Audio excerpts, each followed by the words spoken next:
مجالس أهل الفقه خير وسيلة بها ينجلي ران الجهول مدى الدهر إذا كنت ذا جهل بحكم محير فسل عنه أهل الذكر إن كنت لا تدري. En résumé, toute personne responsable a l'obligation de connaître et d'accepter qu'Allah a des attributs obligatoires, selon la raison. Il est nécessaire qu'Allah ait ces attributs-là. Parmi ces attributs, il y en a 20, notamment l'existence. L'existence d'Allah ne fait aucun doute. Il est impossible qu'Allah n'existe pas, car ce monde qui nous entoure est entré en existence. Il a besoin d'un être qui lui a donné l'existence. Cet être qui lui a donné l'existence, c'est Allah. Cet être existe nécessairement.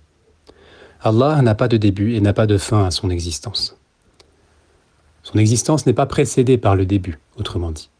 Si Allah avait un début ou avait une fin possible à son existence, ceci voudrait dire qu'il est entré en existence, donc qu'il est une créature. Ou ceci veut dire qu'il est concerné par la volonté d'autrui, la volonté à l'anéantir. Ceci est impossible. Et ce qui mène à l'impossible est impossible en soi. Allah ne ressemble pas à sa créature. Il n'est pas comparable avec sa créature. Il est unique de par son être, ses attributs et ses actes. Allah n'a pas besoin de ses créatures. Tout autre que lui a besoin de lui. Allah a pour attribut la vie. Il a pour attribut la toute-puissance, à savoir l'omnipotence.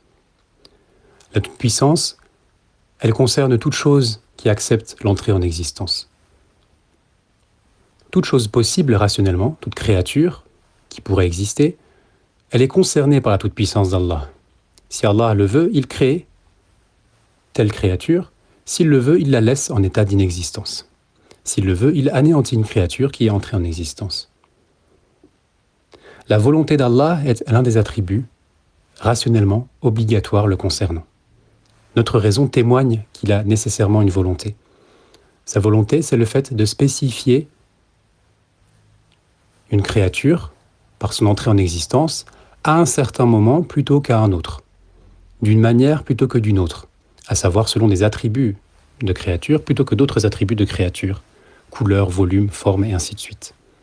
Allah a pour attribut l'ouïe, il entend toute chose, il a pour attribut la vue, il voit toute chose, et la science, l'omniscience, la science parfaite de toute chose, sans avoir besoin d'organes, sans avoir besoin d'intermédiaires.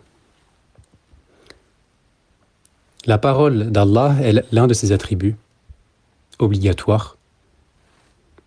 La parole d'Allah, ceci désigne son attribut sans début, sans fin, qui ne change pas, tout comme ses autres attributs. La parole d'Allah, elle n'est pas composée de lettres, elle n'est pas composée de sons.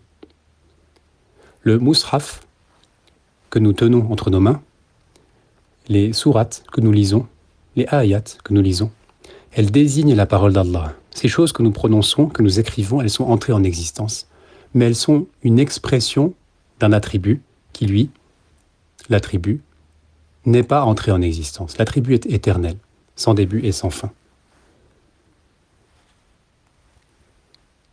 Il est possible qu'Allah crée une chose qui accepte l'entrée en existence.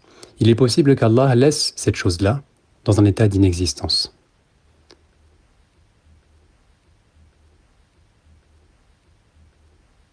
Ensuite, s'agissant des prophètes, ils sont nécessairement doués de véracité, ils disent la vérité en toutes circonstances, à savoir de manière à transmettre le message d'Allah, ils sont véridiques en ces choses-là. Ils ne sont pas des menteurs.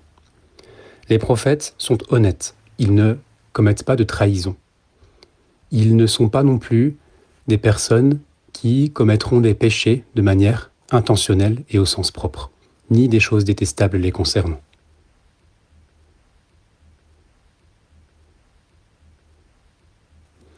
Ils sont doués d'une haute intelligence.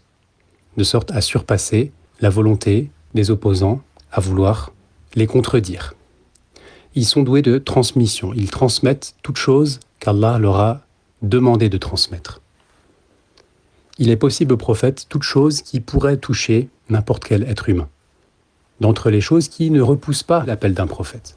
Par exemple, il est possible à un prophète d'être malade, d'une maladie qui n'est pas repoussante. Il est possible à un prophète de dormir. Il est possible qu'il se marie. Il est possible qu'il mange, qu'il boit. Ceux-ci sont des besoins naturels chez lui. Il est touché par certains sentiments naturels.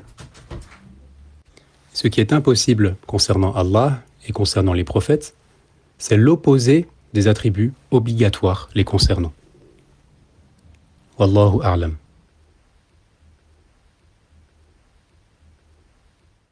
فلا عمل ينجي بدون تعلم